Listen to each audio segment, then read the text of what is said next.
think the honorable thing for our species to do is deny our programming. Stop reproducing. Walk hand in hand into extinction. One last midnight, brothers and sisters opting out of a raw deal. Do not trust any friends or family members. I repeat, do not trust intro. Anyway, I'm excited. I'm excited at the prospect. I deserve it. You do deserve it. Fuck you, karma. You got to swing back my way one day. Yeah. Now's the time. Paid your dues to karma. 6 months from now. Coming. Yeah. I paid my fucking... I did my time. Be careful. 10 years. Be careful what karma does between now and then, though. Before the swing back. No, listen. I have not wronged anyone recently. That's impressive. It's hard. Yeah. It's hard to do. Yeah. Didn't cut anyone off in traffic or nothing. Kill a butterfly. Oh, I've talked some shit, but that doesn't. That's a victimless crime. Yeah, that's true. You're only harming yourself and our audience when you do that. It's true. It's only that kind of hate just poisons my soul. Yeah, you appear on this podcast, which I think is probably a karmic strike against you.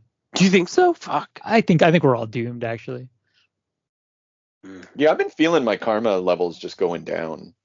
I don't think that's a crock of shit. There's no such thing. I don't know, man. Now there's no such thing. When it's bad, there's no such thing. That's what Kate always says. Well, you can't be so negative all the time. I'm like, no, you can be. Fuck that.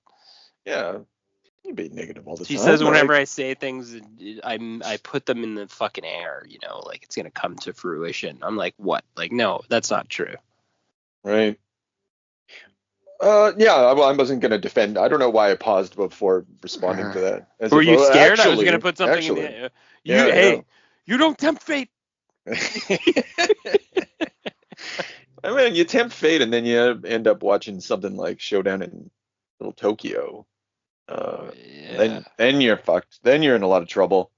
And then actually you're not in a lot of trouble. We'll get into it, but I just kind of a fun movie. One's a warrior, one's a wise ass. Yeah. Very interesting. The tagline? Yeah, they're two Nice. LA cops going after a gang of Japanese drug lords. Feet first. Well, that's what we're doing here today on the Extinction Agenda. We're going feet first, right into action. Yeah, no need to look. With James and Chris. Excellent. And so fuck this movie. So James, this is a big I'd never seen this. Chris, you've never seen this? I'd never heard of it. Oh wow. This is my movie. I had this on VHS. I watched it dry, and then I bought it on DVD, which I still have to this day. I haven't upgraded it. I don't see a need. Well, what are you gonna do? You're gonna get the Blu-ray?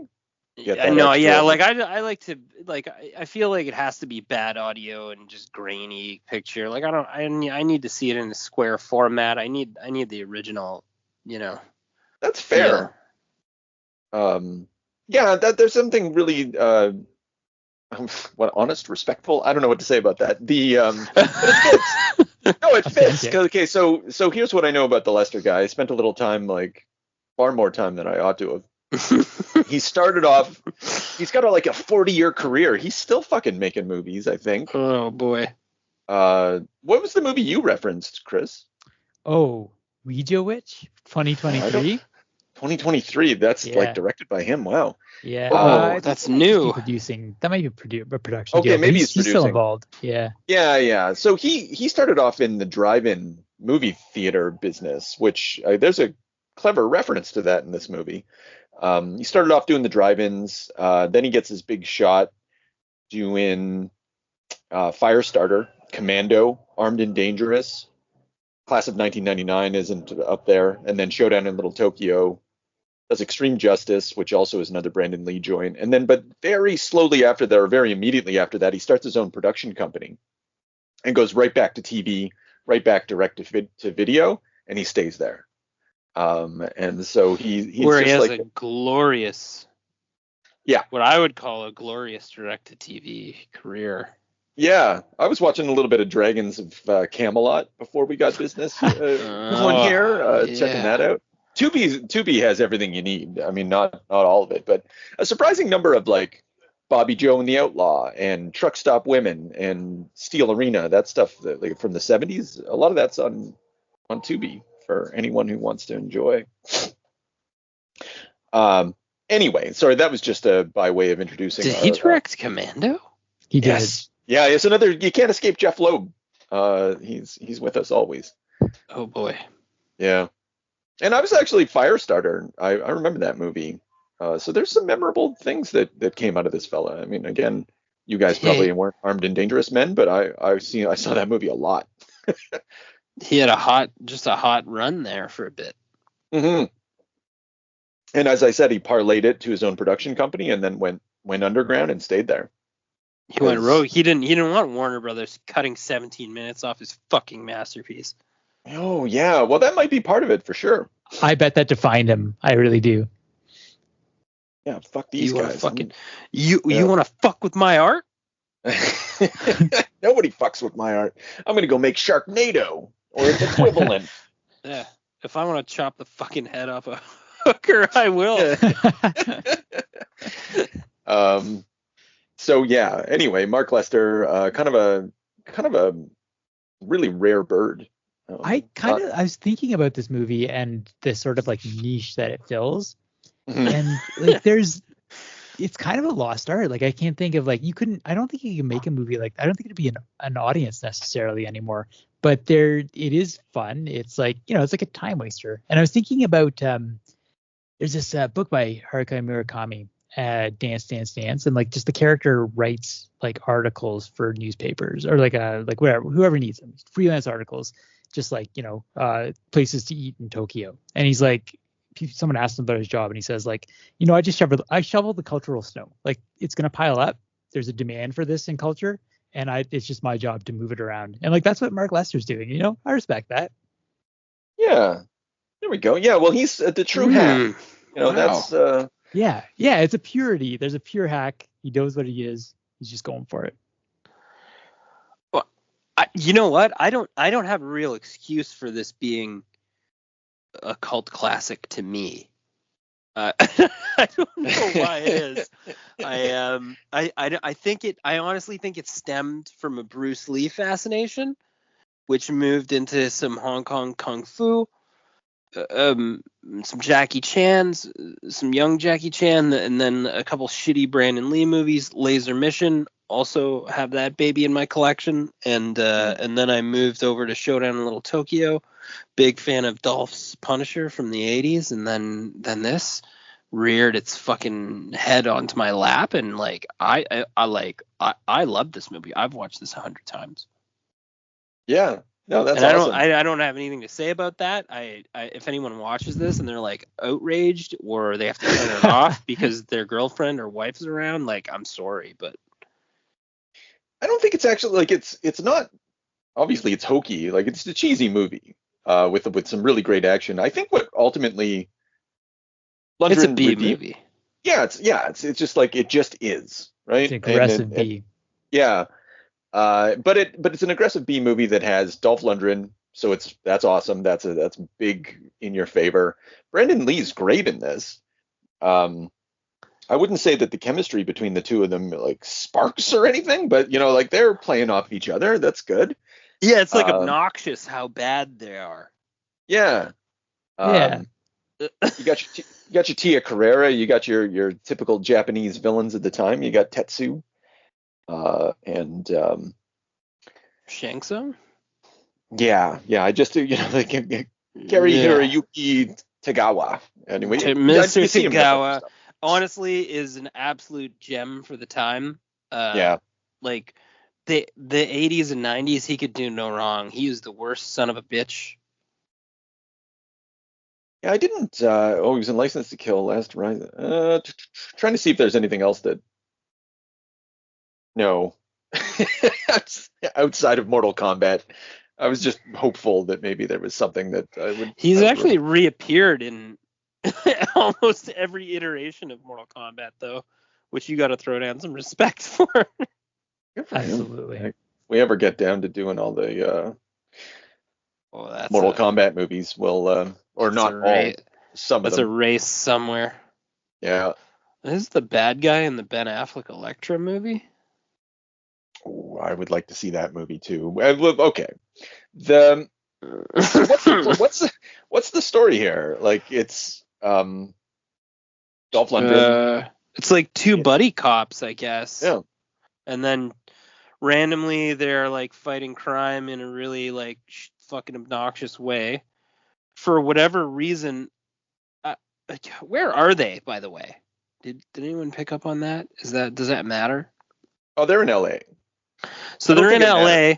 They're in LA, and for some reason the Yakuza are taking over, and they're acting like there's a Chinatown version of Japan in LA, which there I believe is not. Oh, there would have to be. And yeah, like in Los Angeles, that's the closest place There would be Little Japan? Yeah, Little Tokyo. Really? I suspect it's got to be a place in LA. This is great. I like what's happening right now. I hope that I'm wrong and there is a place. No, there is. Yeah, I mean, it's got a whole Wikipedia here. It's Oh, wow. Okay. Fuck me. Yeah. I just thought these guys were doing their own thing, making sets, but that's great too. And then I guess I don't know if they're actually on location. Let me be clear about that. But the Yakuza come, I guess, and they're selling ice, which I like the idea of a straight methamphetamine that's stronger than crack, like 100 times that's my stronger favorite than crack. But okay, first of all, I'm pretty sure ice is just crack. No, it's a methamphetamine. It's ice is a real drug.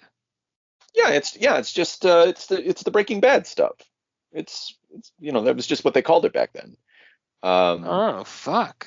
Yeah, I got curious and I did a little. I was like, what, because the lady when so much done bad. So when Yoshida like kills that girl that he's gonna like bang in front, he basically beheads the girl at the club, and they find her body, and they're like, and she in the coroner or the autopsy. I guess it's coroner. I don't know what position she has, but the other cop who does the autopsies, she was like, oh, it was redundant because she had so much methamphetamine in her system, and she's talking about ice. When it hits here, it's going to be so bad. And I was like, is there actually an ice problem in Tokyo? There was, but not until like 4 years after this movie was made. Like that's hilarious. There was always there's like methamphetamines in Japan apparently were there, but they were usually injected.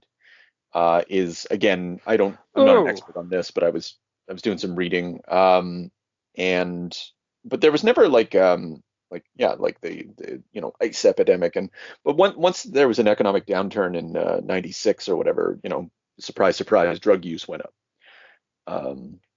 But at this time, when Japan's experiencing its economic miracle, apparently like methamphetamine use is going down, or at least reported instances of methamphetamine use. Why would you want to take stronger methamphetamine? I don't think it's stronger. I think it's just methamphetamine. But they were pretty clear, I think, that it was like purified or something. Like it was a big problem for them, like in terms of law enforcement. Right. Well, I don't know. Well, anyway, this chick. It's got to be better than injecting it. Yeah, why would you want to do that? Ugh. So this chick, she's a rat, She comes to the house party, she calls her friend, and she's like doing some fucking insider work. That I like that's established via like the bathroom cam on a 10-second video. Hey, he's gonna be snooping up your business soon or whatever. And then that's how he establishes that she's done for. So first he strips her down and pretends like he's gonna bang her in front of his entire crew, which props to that crew, they didn't budge. No, everybody stood it was very uncomfortable. I found myself looking like that because I watched it a second time, and I found myself looking at his ridiculous crew. And you're feeling like one member of his crew at the time. Like, very nice, aware camera work. I don't want to watch this. Fuck. Just don't say anything. And then, then obviously then he chops her head off. I like how Buddy's ready with the sword, too. Like, this has happened before. Yeah. I think so, yeah. Just, it's a 2216 again, huh? All right. Yeah, that guy's, like, snuff motivated, like, very clear. Like, he's filming it. He, like, puts it on loop when he goes after Tia Carrera. Like, it's a thing with him. Yeah, it's true, yeah. That's actually a nice touch. Yeah, it was like, yeah, he's a fucking reprobate, you know? Yeah, to molest women while showing them videos of you decapitating other women that are their friends. He does a lot of villainous things in this movie, like that's crushing that's an unredeemable villain. I think, yeah, man, he's a great villain. I was concerned. You don't have any okay, so we buried the lead about the buddy cop element of this, though. Like the most important and the number one reason perhaps that this movie would never get made nowadays is because Dolph Lundgren, and I don't think it's actually that bad. Let me be clear. Like I think somehow this movie manages not to be. It's a B movie, so it's going to be offensive, right? It's playing with, exploitation stereotypes, all that stuff. But like the lead two guys. Dolph Lundgren he's basically obsessed with Japan. He acts like a samurai. He was raised there. He was raised there. Fine. Yeah. And but he built his own fucking Japanese house. Yeah. It's a you know. juxtaposition. The white guy's Japanese, the Japanese guy's he's Americanized. Fun. It's hilarious. Yeah. Or at least the Asian guy's Americanized. Yeah. So I'm pretty sure he's not Japanese. Yeah, my bad. Yeah, that's okay. And that's the movie. But it turns the Japanese Japanophile into the all-American hero. You know, like whereas in your normal sort of thing, like you'd have your straight cut American hero. Like I guess you can't do the straight cut American hero like post Dirty Harry. And so, like, how do you invert that by, making him the other? Anyway, it's kind of a fun little trick. It's a nice little gimmick, and it works. I'm totally with you. Actually, I kind of enjoyed that element of the movie where, I mean, you're saying that culture isn't static. Like you can be someone who's raised in LA in Beverly Hills, and like, yeah, you don't know a ton about what's going on. Just because your background is, and he says he's half Chinese. He says, I think he said his dad is his mom was white. He says his dad's white. He says I forget what he says about his mom though. Like it kind of went over my head. Ultimately, it doesn't matter. Yeah. I'm trying to see if I can find it. Oh yeah, partial Japanese descent. They say. Okay. So I wasn't too far off then. Earlier, but and then the other big plot device is that this normally Dolph, I guess, is just menacing any crime-riddled neighborhoods with his gigantic karate body.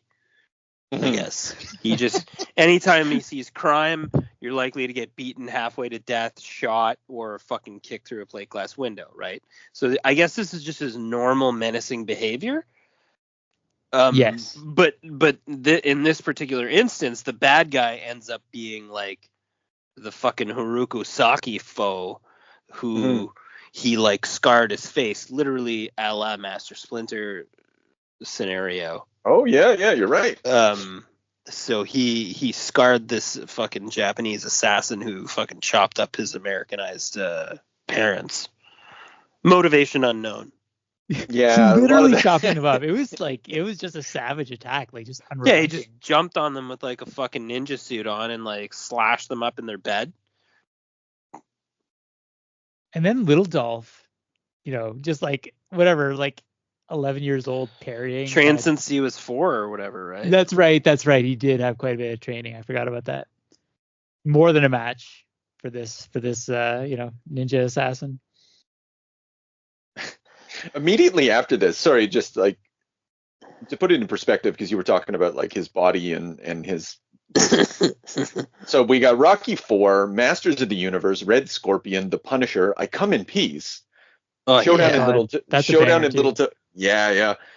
I got that for my father-in-law because he always references it. So I got him a copy for Christmas last year. Oh, that's a hard find. Yeah, it was under the title of Dark Angel, which is its alternative name apparently. But anyway, the point of this presentation was he does Universal Soldier right after this. He too goes direct to video after this, except for Johnny Mnemonic. Like it's just direct to video, direct to video, direct to video. I just thought that was interesting. But getting back to what you were saying about it's of a piece that big body of his. They've given it a little bit more of a martial arts thing. They've given it, but he's calm. He's not. Obviously, he's ripping people through walls and stuff like that, but he's very, very. He's not really menacing in the sense that like he's. I'll break you. Any of that shit. He's like he was drinking coffee when the guys at the diner. Yeah, props to that punch/back kick while holding coffee. Yeah, right. Nicely done. I liked a lot of the action in this. I don't know who choreographed it, but it's very legible. Yeah, that's also pretty rare for a lot of American stuff. To have that kind of, but I mean, like, I'm sure a lot of that falls on Brandon Lee and Dolph both I won't downplay them. I know I like to make fun of 80s action stars also, but these guys are accomplished martial artists. Yeah. They can fight and they can move. So, you can choreograph fairly easily if everybody isn't of that vein, which I think a lot of these Japanese actors too are also accomplished fighters. Yeah. But the camera needs to know what to do with them. I'm looking at actually this guy, the cinematographer. He worked on RoboCop 2, I Come in Peace, The Blob. He did The Fly, Dead Zone, Videodrome. So there was someone with a camera behind this that knew how to, like, not to take it away from Mark Lester, but like I was just really taken with how simple things were. It was like, okay, the sword gets knocked away, and so you see the sword get knocked away. Like if there was I gave it the no words treatment. Can I follow everything that's happening? Yeah, there's a cleanliness to the cinematography, which is kind of funny but I mean, they also, I don't know if you guys read this. They spent $8 million and made 2. Like, you got to respect it. They made $2 million. That's I don't know. That's sad. They should have made more than that. Yeah. Well, they stifled the release. Warner Brothers fucking kiboshed it. Yeah, I wonder what the problem. They're like, this is fucking awful. This is offensive as fuck. I find that difficult to believe given the time, because like, okay, so this movie is 1991. I was like, what? Like, America was so obsessed with Japan at this time. Like like I already mentioned RoboCop 2. I believe there's a number of references to Japan. I know there it is in the third movie for sure. We got Black Rain came out 1989. Twin Peaks is fucking around with Japan at this time. It's a time when it's like it's okay and almost like it's the Japan is this site, this symbol whereby like America at this time is kind of like working through its anxieties about its own self, like its own like productivity and culture. And this movie felt at peace with that. So I'm surprised that any of the major studios, like any fucking major, like Temple of Doom came out and no, like that didn't get fucking kiboshed. How did this get accepted or not get accepted? Yeah, could it be that they just didn't like the tone or the product? Because it is an odd sort of chemistry. It's an odd balance. It's almost like compared to action movies at the time, compared to your like Die Hards and things like that, it's jokey. It's like almost got this heightened sense of itself. Like in the first few minutes, he goes to a boxing match and Uzi fight breaks out, And he's a cop with a gun who's like a pistol. This must be a trope or something like that. But he's just got his one pistol and some kicks. And he's kicking ass. And then some guys come at him in a convertible, and he like literally leaps over the car as they try to run him down. That was sweet. Yeah. Mm-hmm. He's got the I wonder how Desert they Eagle. filmed that. It looks like actually there. I read some things on Reddit where people were like impressed with Dolph's handling of a Desert Eagle. Okay. Because it looks like a useful weapon because he's so big. Because normally it's like cumbersome and ludicrous and not practical. I see. That's funny. I never think of it that way. Yeah, I don't. But having said all of that, like nothing in this movie is any different or better or worse than any of the other action movies that are coming out at this time. Like, fine, it's in the B range, but we're all Heads to Talk fans too. I think it's safe to say, and like this feels like like that sort of like. In fact, I just found this quote. The director said, "I was going for an exaggerated reality, kind of a pop art thing or comic book, but Warner took about 10 minutes out of the film, which were pretty good actually. They changed it all around." So that kind of makes sense. Just like sounds like they didn't vibe with it. Yeah. Well, I don't know why. Like, I want those 10 minutes back. Like, this deserves like a Snyder cut. Yeah, absolutely. Yeah. Hashtag Lester cut. Those 10 minutes are gone too. Where would you ever get those? They got to be available somewhere. I don't know. Maybe he's got them himself. Maybe. Yeah. Well, if anyone in Arrow Films is listening, or perhaps even the Criterion, bring back the Lester cut. I think this if this doesn't have a release from Arrow Films, I'm super surprised if that's. Yeah. Who has? But I'll go down a little rabbit hole here. I'm a little curious, but Tia Carrere is Hawaiian. Is she?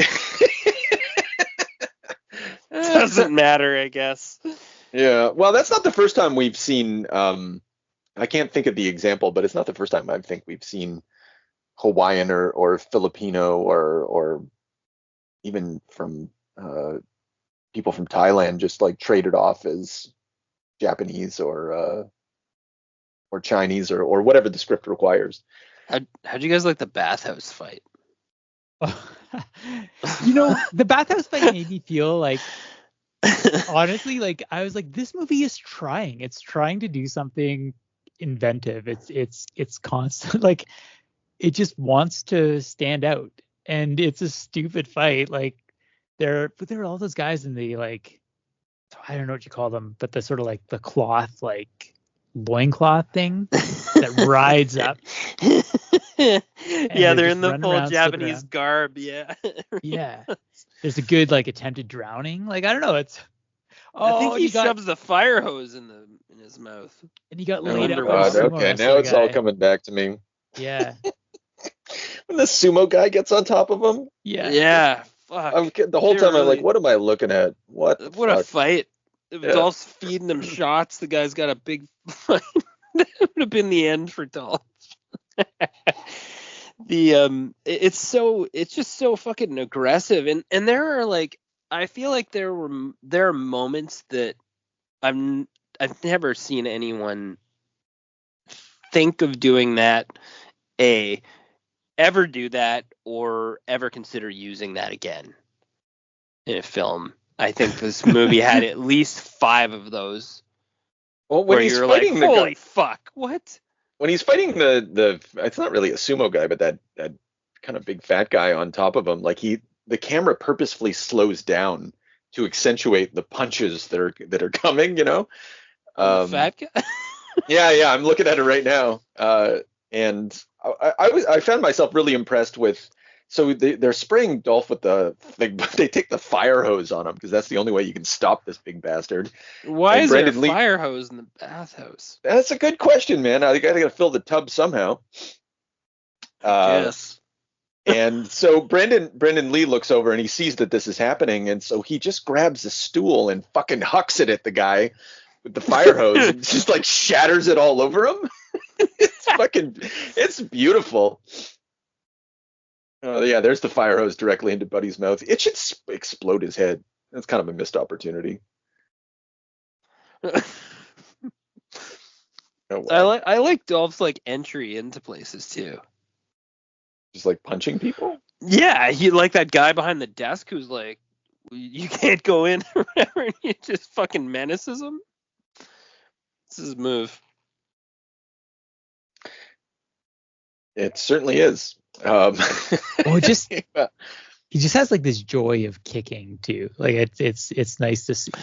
He throws a lot of great kicks, a lot of high kicks. Really like oddly good with his feet. Like I mean, I guess he has some type of karate pedigree that's real. Yeah, there's that whole like montage like right near the end where he's like preparing for battle. Yeah, training. It's like kick after kick. It's slow motion. You have to have a montage. He's got it. In that. Also, I don't know if you noticed, this director had some very key explosions, almost reckless explosions that he shot. Oh, you mean like at the fucking sorry, at the beer at the brewery? That's one where yeah, just like okay, Tetsu's boiling in the fucking and he's like so Brendan Lee's not satisfied with that. He's just gonna drop. I don't know how a match causes this to happen, but just a fucking chain reaction of incredible explosions. Driving vehicles through walls. Yeah, this guy likes. I mean, I was reading a little bit how they were working on Firestarter, and he was really talking about like they dealt with a lot of fire in that movie, and they were talking they had to dig out pits and set like fireballs flying into the air, and Jesus. Yeah, he really likes big explosions and practical effects, and it was it's kind of his bread and butter. That's apparently where he came from. So not much of a surprise. Fair enough. What do you think about being pulled through a door by your crotch and then just having your neck broken? I don't care for the idea. I don't want that to happen. I think it really turned out nice. Like you would think you wouldn't be able to shoot that well, but wrong. Like it's obviously a special door that he's busting through. I know what scene you're talking. I'm trying to find it. They I sent you the GIF. Yeah. Well, because then you like okay, so fine. You've got a camera on one side. Yeah, I guess. Or he busts through and grabs your crotch, and then through the magic of movies, cut to the other camera. He pulls you through and breaks your neck. Movie magic, Make it sound so simple. You remember the guy that broke his own neck? You ever see that before? No, I've never. That was the fucking dumbest. That was so fucking dumb. And I like the trope of Brendan Lee like watching all these Japanesey things like starting to unfold, and he has no fucking clue. Hey, what's going on over there? It. Hey, he's got the binoculars. Hey, this guy's fucking doing something. Dolph's like, what's he doing? I don't know. He's really organizing some shit. Hey, let me see. Oh shit. They did that trope like probably 3 or 4 times. To great effect every time. Also. Yeah, no, it's and yet I don't feel that the Yakuza was common knowledge like in the early 90s. At least what do I know? But I was thinking about this. Yeah, so at this time like the Yakuza are showing up like what's his nose again, Ridley Scott. He's got them in Black Rain. Yeah. And I was like, why the Yakuza at this time? Like, obviously there's a lot of Japanese films based on the Yakuza. Like, it's their version of the gangster film. But why do we see that sort of proliferate at this moment? Well, one, because of like 33% of cars in America are Japanese at this time, in a way that had never been the case before. And so they're really fascinated with Japanese culture and its dominance and the way it's going to take over the world. And there's also a gang war, like this huge gang war apparently happening in Japan right now. Like, and I suppose as a consequence, the Yakuza are coming especially to the fore. Okay. So in the headlines suddenly. Yeah, like I don't know how if they're showing up in American headlines, but like if you're going to have all of a sudden everybody's interested in Japan. So you get, this guy's the embodiment of America's interest in Japan at this time. And it just makes sense that like anyone who's operating in B movie territory is going to be like, okay, well, they're aware of all the Japanese Yakuza movies, like, because a lot of them are B movies. True. And they're looking for a new menace, Yeah. Well, speaking of gang wars, here's the scam or whatever. Here's the plot. The Yakuza boss, like, trying to unite all gangs, but they're all like super stereotypical. Yeah, like, right. There's the cholos, the gangsters, and the racist bikers. Yeah, who are punished for their racism by getting a hand cut off in the meeting. They gotta, he teaches them some respect, which I did appreciate. Absolutely nice touch. Got one arm to wipe your ass with now. I like that line. Yeah. But what do you? So they're trying to they have a brewery, but they're making meth in the brewery, and they want all gangs to be involved, I guess. The distribution system, because it's all about right. Yeah, they're and like. What was the distribution price? Was 20% over wholesale? I don't remember. It was a lot. Yeah, it was not a good deal. No, it's fine. You want to be in business, or do you want to keep your arm? Do you want to end up crushed in a car? Yeah. None of that. Yeah. No. Yeah, they were ruthless. They knew how to use fear to take over, decapitating, like, electrocuting, party girls, whatever you got to do. Yeah. So this is when did Rambo 2 come out? When did 86? Okay, yeah. So this is just Rambo 2, man. This is like let's take a little bit of Rambo 2, and we'll electrocute Dolph. With acupuncture needles, which they had to get that in there. I like the guy in the middle is like the electrocuting guy. Like it's almost like a vaudeville act though. Like they're just talking shit to each other, and even the guy in the middle doing the electrocuting, he's like rolling his eyes at them. It's good camera work. Yeah. Because Brandon Lee really is just a wise ass, But the interesting thing about this scene, though, is, again, this is the sort of meta moment. So they're being electrocuted, and Yoshida or whatever brings Tia Carrera to the back of the car, and he's like, just like drive-in, only thing missing, popcorn. He's commenting, he's commenting exactly on what this is, and like, I don't know why he's doing it. I'm really glad he did it though. Like in all these old timey cars, like there's no reason for this other than it's almost like a David Lynch fascination with the 1950s. Although maybe these cars are maybe back in 90. Actually, that's funny. They're not even Japanese cars. They're all American cars now that I'm thinking about it. Yeah, they were all American cars, and they were older. Like, yeah. Yeah, so there's an old Thunderbird from the 60s. Like all the cars were much older than the time period. Yeah. So they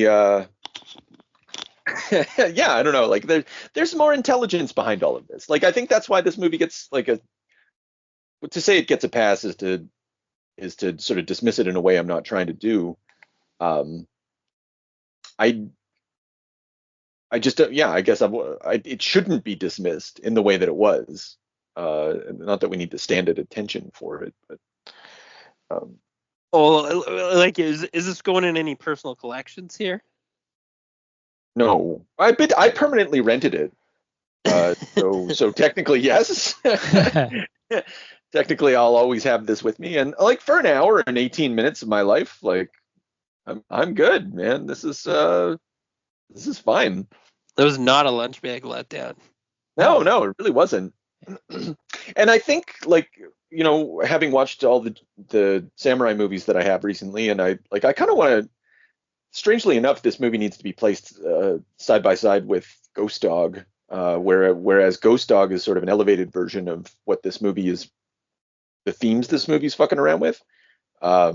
you know, it would be like the B movie comparison to the A movie, I think. Holy shit, that's so true. Yeah. I didn't even think about that, but yeah, it's I a very similar plot. actually Ghost Dog kind of went past me, so I'd be interested in reviewing that. It's a coming. Yeah, but just this, like, the idea of the heavy metal sushi. I fucking love that line.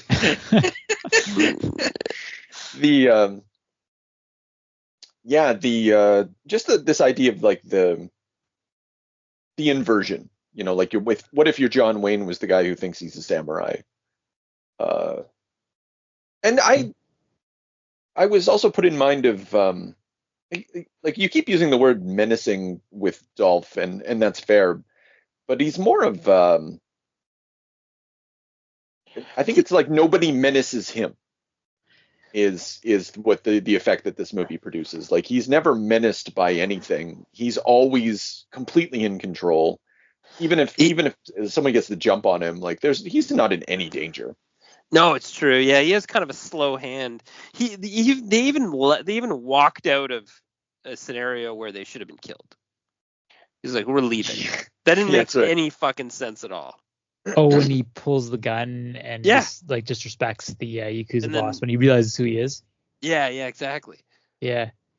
They're very likable too. Like, I think Dolph is like this is a character unlike I'd seen him. Like, just cool, collected, jokey. Yeah. And Brandon Lee, it almost seemed like they were, I don't know whether they're more themselves. There's like a homoeroticism not in the subtext you also described. Yeah, that's right. What I Very said. true. You got the biggest dick of a man I ever seen. You're like, why did you say that? Did you guys see the Just story letting them behind that know. line?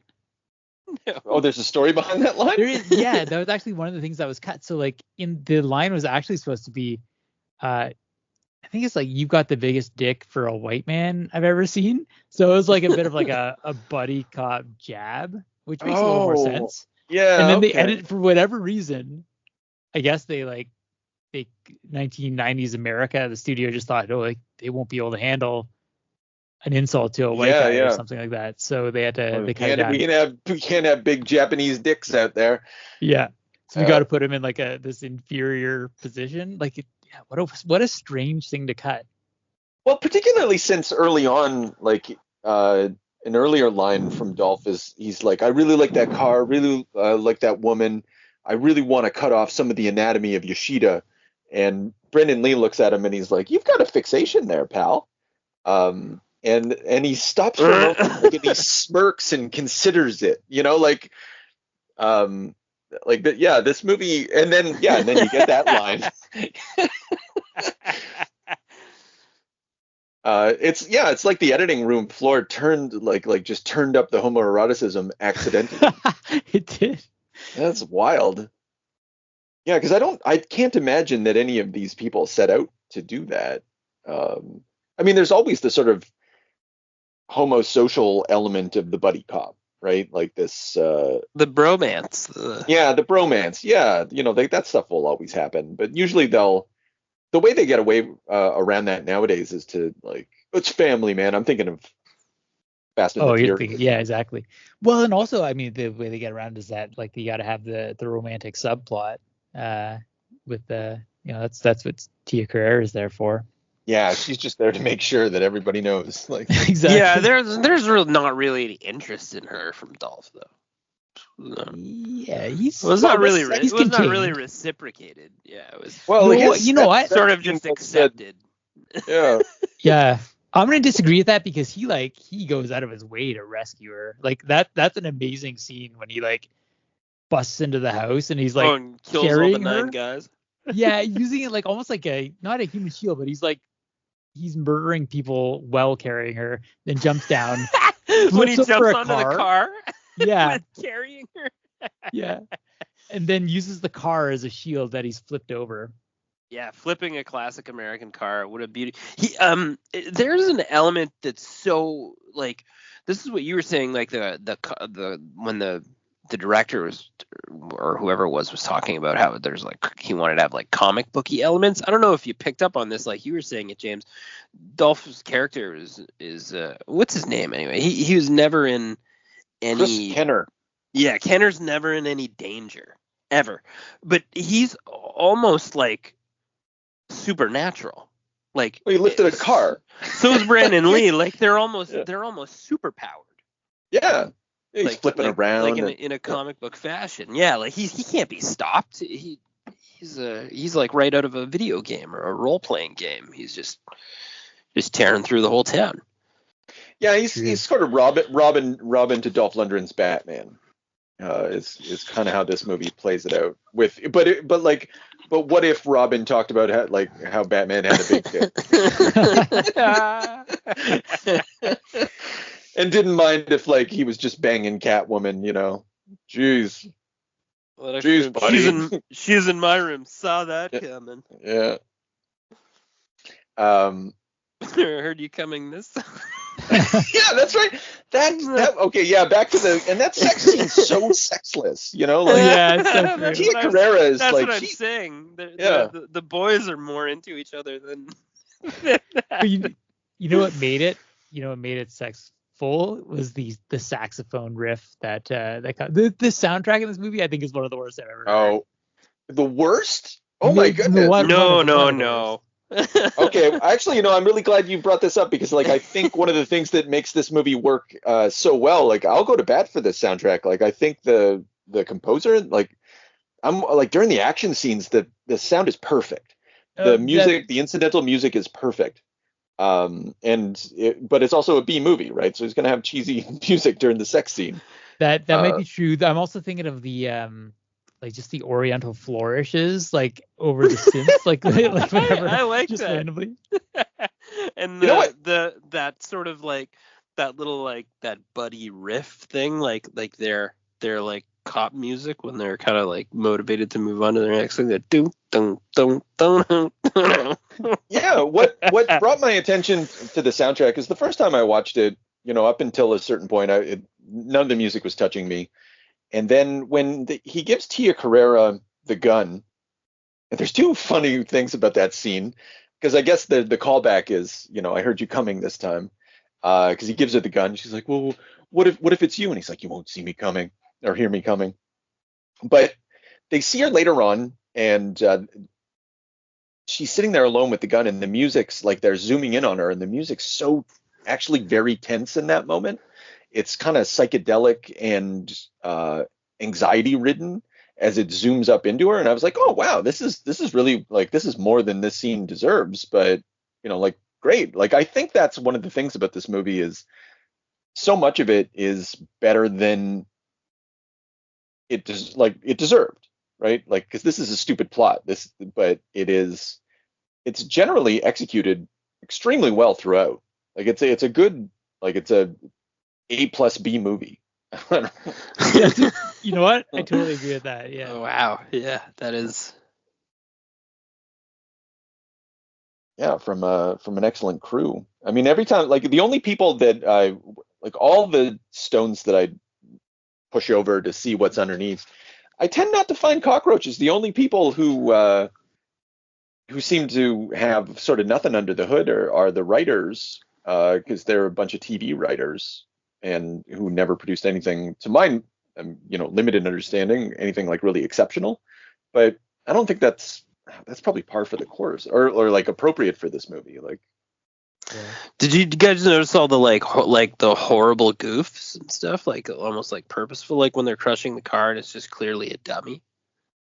No, I missed that. No. You should ever, if you see that scene, you'll see it's just it's a full on, the guy's screaming and then it's just a full on mannequin. No fucking effort to cut that scene or make any adjustment to it at all. The first crushing scene. Yeah. And then the same thing. There's the guy that breaks his own neck. He's in the crew later on. That's He's nice. there's some beauty scenes, and then people are talking about the Desert Eagle. I guess they hold 8 shots. I guess 7 and 1 in the chamber, and I guess he shoots like 17 times at one point. Just, they don't care. They don't have to reload that fucking thing. Fuck it. Well, it's a super realism. Yeah, I'm watching. Oh, I see there's the dummy right there. Yeah, well, what do you can't not have a dummy. It's a trash compactor, like it's. Well, yeah, you can cut that angle a little different though. I don't know, man. You're happy with that? That's fine. I don't know. I am happy with it, to be honest. I don't know if you count this as goof, but like my wife and I, we kind of really enjoy the fact that like there's like after a while it just kind of completely gives up the premise of being a cop movie. Like there's no sergeant like telling Dolph to rein it in. Like it's not even the lethal weapon treatment. Just like rampant murder going on through. I think they even joke around about it at the end. We're so far gone. Yeah, what do we tell the Sarge? Oh, we joined the parade. Oh, just another day on the job. I love that. That's such a great ending too, because like he's like running shirtless through this festival with an assault rifle, just this like giant blonde white guy, and like no one even bats an eye. What the fuck was that festival too? That was awesome. Like again, this movie, I don't love it, but like the more we talk about it, the more charmed I am with it. The parade at the end, like it's all like pink and neon and I think it too represents like America's anxieties or interest in Japan at this time. Like what is all of this, and trying to like there's a lot of inversions and working through of stuff. Both culturally and sexually. Do you like the pinwheel death? Oh my goodness, yes. Yeah. Fuck, I can't believe I forgot. Yeah, man, that's wild. Like I was like that's a Takashi Miike death. Like I'm pretty sure I saw that in a Takashi Miike movie. Yeah. Cuz he's impaled like with the sword onto the like sort of like celebratory fireworks pinwheel, and then he's just screaming as it like catches fire and blows up, and it goes on for so long. Yeah, and I don't know what this festival is. Like the like we're gonna start our drug empire during the festival for its auspicious. So there's still a sort of primitivism, contained within this depiction of the Japanese Yakuza. There's still like it's Chuck Dixon territory. They're the menacing, poisonous other. Through organized crime, bringing drugs. Yeah, and all the Japanese people in Little Tokyo realize like, oh yes, and they're bowing, they're fucking bowing. In fact, that in the very first, well, not the first scene, but like when the Yakuza come to shake down the restaurant that Dolph's eating in, the lady's like, yeah, like this isn't Tokyo, this is America. Yeah, it doesn't matter. I'm just a small business owner. Yeah, the foreign elements coming to. Yeah, man, they're gonna run you out of business. Yeah, doesn't Dolph make a pass at that old woman? Yeah. Oh. Well, he does. Well, he like playfully. Yeah, they're flirting. She's like, yeah, I'm too much woman for you. Yeah, I love that. Start with something easier. Nice one. Oh, that's a hell of a thing for her to say with the biggest dick she'll ever see.